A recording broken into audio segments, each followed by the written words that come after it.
Hi everyone, welcome to DigiMax. I am K. Swarna Devi, Assistant Professor, Department of Mathematics, Madurai Sivakasinada's Pioneer Meenakshi Women's College, Puvandi. This is a learning resource for real analysis. Topics covered in this learning resource is countable set. In the previous video, we learnt about equivalent sets, countably infinite sets, and countable sets. Let us recall the definitions. Two sets are said to be equivalent if there is a bijection between the two sets. A set is said to be countably infinite if it is equivalent to the set of all natural numbers. And a set is said to be countable set if it is either finite or countably infinite. So recalling these definitions, let us see some of the theorems in countable sets. Theorem 1.1. A subset of a countable set is countable. So we have to take a countable set and we have to form a subset and we have to prove that the subset is a countable set. So if the given set A itself is finite, then automatically the subset is also finite. So the subset is countable. If the given set is infinite and the subset is finite, then automatically the subset is countable. So we have to consider the case if the given set and the subset are both infinite. So let us see the proof. Let A be a countable set, let B subset of A. We have to prove B is countable. So if A or B is finite, then we no need to prove that. There is no need for the proof. Automatically B is countable. Hence, we are assuming A and B are both infinite sets. So since A is infinite and A is countable, we have that A is countably infinite. So we can list the elements of A as A1, A2, etc. AN. So let AN1 be the first element in A, which is an element of B also. That is, let AN1 be the first element in A such that AN1 belongs to B. So we are collecting the subset B from A. So I am taking the first element of A, which is an element of B, as AN1. Let AN2 be the first element in A, which follows AN1 such that AN2 belongs to B. So collecting like this, we can proceed to form the set B as AN1, AN2, etc. So here we are listing the elements of B as AN1, AN2, etc.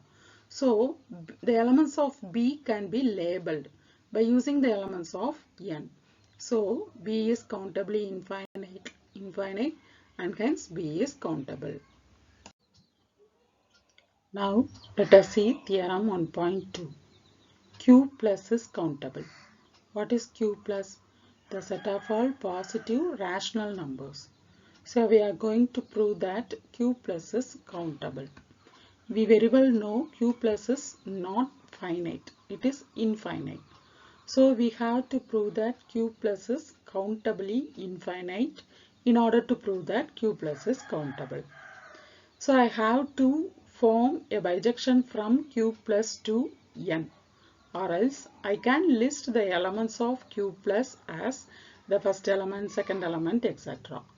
So we are trying the second method. That is, we have to list the elements of Q plus as the first element is this one, second element is this one, like that. So let us start the proof.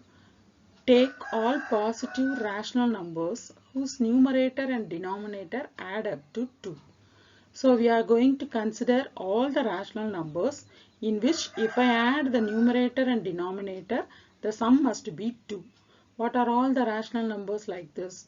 I have only one rational number, that is 1, which is 1 by 1. If I add the numerator and denominator, it will bring the sum as 2. So I am collecting the first element of Q plus as 1 by 1, that is 1. Next I am taking all positive rational numbers whose numerator and denominator add up to 3. So what are all the rational numbers I am having? I have only two rational numbers. They are 1 by 2 and 2 by 1. So if I add the numerator and denominator of 1 by 2 and 2 by 1, I am getting the sum as 3. Then I am taking the rational numbers whose numerator and denominator add up to 4. How many rational numbers I am having? I have 3 rational numbers, 3 by 1, 2 by 2 and 1 by 3. So in this way we are collecting all the rational numbers whose numerator and denominator add up to 2, 3, 4, etc. So proceeding like this, we can list all the positive rational numbers together from the beginning, omitting those which are already listed. So which are all the rational numbers repeated, we can collect only once. So I am getting the set as 1, 1 by 2, 2 by 1, that is 2, 1 by 3, 2 by 2, which is also 1, then 3 by 1, 1 by 4, etc. 2 by 4, that 2 by 4 is same as 1 by 2, it is already taken. So proceeding like this, we are getting the set, which is the set of all positive rational numbers, in which this 1 is the first positive rational numbers, then 1 by 2 is the second positive rational number, like that. So here we are listing the positive rational numbers as the first element, second element, etc. So this set contains every positive rational number, each occurring exactly once. So we are omitting the repeated ones. So we are getting Q plus is countably infinite and hence Q plus is countable. Now let us see theorem 1.3, that is Q is countable. In the previous theorem, we proved that Q plus is countable. In this theorem, we are including 0 and also the negative rational numbers, so that Q is countable. So definitely we can use the previous theorem to prove this theorem. First I am considering Q plus. So Q plus is set of all R1, R2, etc., Rn, etc. Then what is my Q? Q is 0 plus or minus R1 plus or minus R2, etc.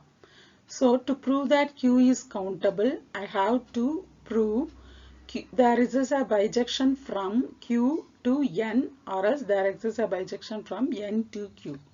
We all very well know that Q is not finite, so I have to form the bijection from N to Q. So how can I define the map F? This F is from N to Q and it is defined by F of 1 equal to 0.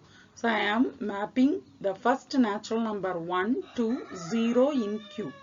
And I am mapping all the even natural numbers, that is F of 2n equal to Rn. So all the even natural numbers will be mapped on to the positive rational numbers and all the odd natural numbers are mapped to the negative rational numbers. So F of 2n plus 1 equal to minus Rn. So F is defined in this manner. We are going to prove that F is a bijection. So first of all, we have to prove that F is onto. What do you mean by an onto function? If you take any element in the codomain, there must be at least one pre-image in the domain. So here what is the codomain? Q. Q is the codomain. So for every element in Q, I have to find a pre-image in N. So is it possible in this map? Yes. So the codomain are having three type of numbers. One is 0, another one is positive rational numbers, another one is negative rational numbers. So 0 has the pre-image as 1 and the positive rational numbers has pre-image as even natural numbers and the negative rational numbers has pre-image as odd natural numbers. So all the elements in codomain are having at least one pre-image in the domain and hence F is onto. Next I am going to prove that F is 1, 1. What do you mean by 1, 1? Different elements in the domain must have different images. So I am taking two elements x and y in n. So in n we have two types of numbers. What are the numbers? Odd numbers and even numbers. So I am considering two cases, case 1 and case 2.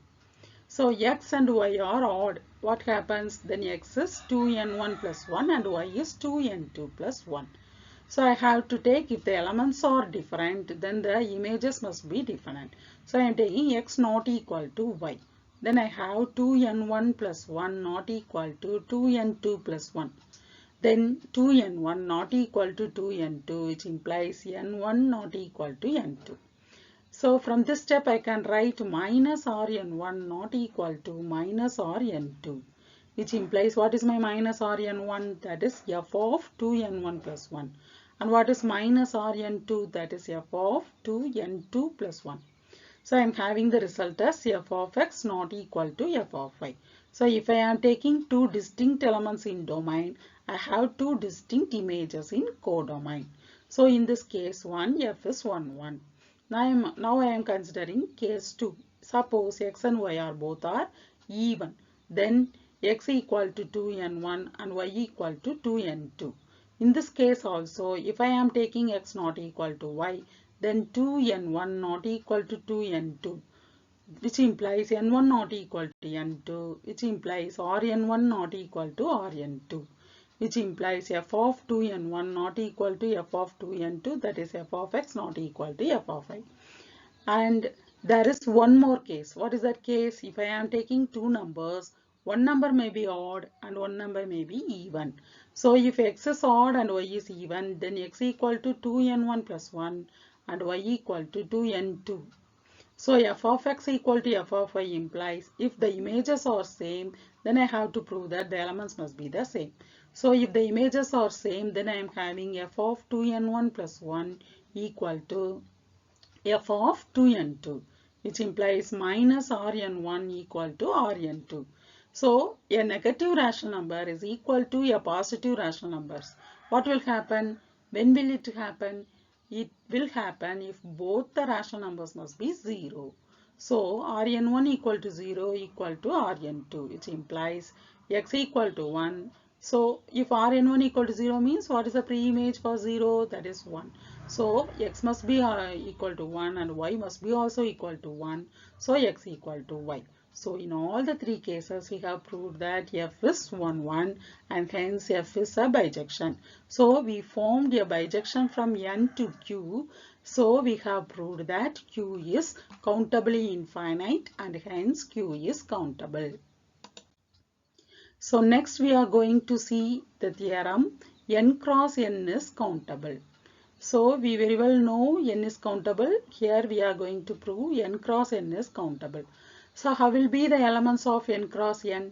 Yes, they are in the ordered pair a comma b, where a and b belongs to n. So here to prove this theorem we are using the method in which we have proved q plus is countable. In that theorem we add both numerator and denominator and the result must be 2, 3, etc. Here also the same technique we are following. We are adding the two coordinates. That is, if we add both the coordinates, the result must be 2, 3, etc. So let us see the proof. N cross n is the set of all ordered pair a comma b such that ab belongs to n. So now I am taking the ordered pair a comma b such that if I add both the coordinates, the result must be 2. That is a plus b equal to 2. What are all the ordered pairs such that a plus b equal to 2? Yes, I have only one ordered pair 1 comma 2 that brings the sum as 2. So next I am taking all the ordered pairs such that a plus b equal to 3. So what are all the ordered pairs? I am having 1 comma 2 and 2 comma 1. So like this we are proceeding for a plus b equal to 4. I am having 3 ordered pairs 3 comma 1, 2 comma 2 and 1 comma 3. So we are proceeding like this in collecting all the ordered pairs, add up to 2, add up to 3, add up to 4, add up to 5, etc. So here we are having the set 1, 1, 1, 2, 2, 1, 3, 1, 2, 2, 1, 3, etc. So in this set, if there is some elements are repeating, we can delete. We can delete the repeating elements. We can take exactly once. So this set contains exactly every ordered pair of n cross n exactly once. So the elements of n cross n are listed as the first element, second element, etc. So n cross n is countably infinite and hence n cross n is countable. In the previous theorem, we used to collect the elements as 1, 1, 1, 2, 2, 1, etc. That is, we are arranging the elements of n cross n as a sequence. And this sequence is represented in this diagram. In this diagram is known as Cantor's diagonalization process. So in this figure, we are collecting the elements of n cross n diagonally. Now let us move to theorem 1.5. If A and B are countable sets, then A cross B is also countable. That is, the Cartesian product of two countable sets is countable. So we have to take two countable sets. We have to form the Cartesian product A cross B, and we have to prove that there is a bijection from n cross n to A cross B. This is the method we are following to prove this theorem.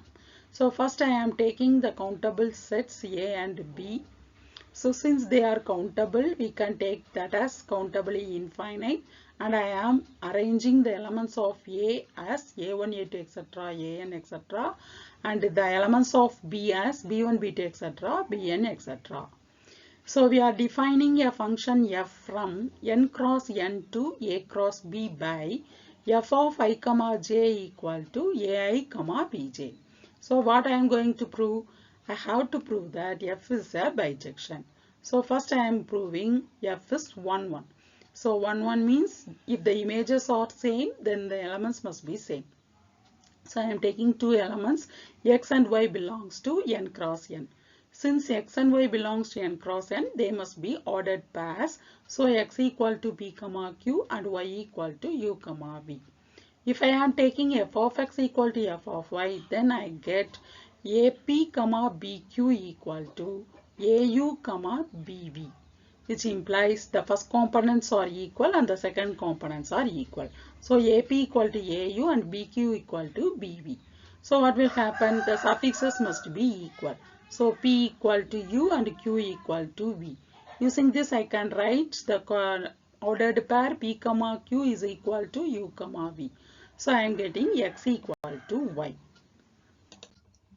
So what is the result I am having? F is 1, 1. Then I have to prove f is onto. So for onto, I have to take an element from the codomain and I have to find a pre-image in domain. So I am taking the element am, bn in A cross B. Then automatically the suffixes m and n belongs to n, so that m, n belongs to n cross n and f of m, n equal to am, bn. So what is the pre-image for am, bn? It is m, n. So I am having f is onto and hence f is a bijection. So what we have proved that there is a bijection f from n cross n to A cross B. So A cross B is countable. Next, let us see theorem 1.6. So in this theorem, first we are taking a countably infinite set A. Let A be a countably infinite set and F be a mapping of A onto a set B. So this F is not a bijection, it is given as only a onto mapping. Then we are going to prove that B is countable. So what are all given in the statement? First we discuss. Let A be a countably infinite set, it is given in the statement. Let F from A to B be an onto map, it is also given in the statement. What we have to prove? B is countable. So I am taking an element B belongs to B. So this B is the codomain for F. So it is given that F is onto. So automatically there is a pre-image for this B. So since F is onto, there exists at least one pre-image for B and I am choosing that pre-image as A, which belongs to A. So choose one element A belongs to A such that f of A equal to B. Now using this A, I am defining a function g from B to A by g of B equal to A. So my aim is to prove that this G is 1, 1. So I am taking two elements B1 and B2 belongs to B. So G of B1 equal to G of B2 implies A1 equal to A2, which implies f of A1 equal to f of A2, which implies B1 equal to B2. So I am proving that G is 1, 1 and G is a function from B to A. So what can I write? B is equivalent to a subset of the countable set A. So here I am not proving G is onto. Instead of onto, we are writing that B is equivalent to a subset of the countable set A. What is that subset of the countable set A? Yes, it is the range set of G. So if I am collecting all the images of the elements of B, then it is called the range set of G, which is a subset of A. So I am writing that as B is equivalent to a subset of a countable set A. So what we have studied in theorem 1.1, subset of a countable set is countable. So I am having range set is countable. Since the range set and B are equivalent sets, we can write B is countable. Now let us see theorem 1.7. Countable union of countable sets is countable. So I have to take a number of countable sets and I have to take the union and I have to prove that union of countable sets is countable. So first for that I am collecting the set S. What are the elements of the set S? Yes, they are the elements of S are countable sets, that is A1, A2, etc. AN, where each AI is a countable set. Then I am considering case 1. So in this case 1 I am considering each AI are countably infinite because each AI is countable we have taken. So I am considering the case that each AI is countably infinite. So if it is countably infinite, we can arrange the elements of AI as follows. How? A1, the elements of A1 can be arranged as A11, A12, etc. And the elements of A2 are arranged as A21, A22, etc. Like this. The elements of AN are also arranged as AN1, AN2, etc. So we are going to define the map F from N cross N to union of AN. And we have to prove that this F is a bijection. So how we can define F?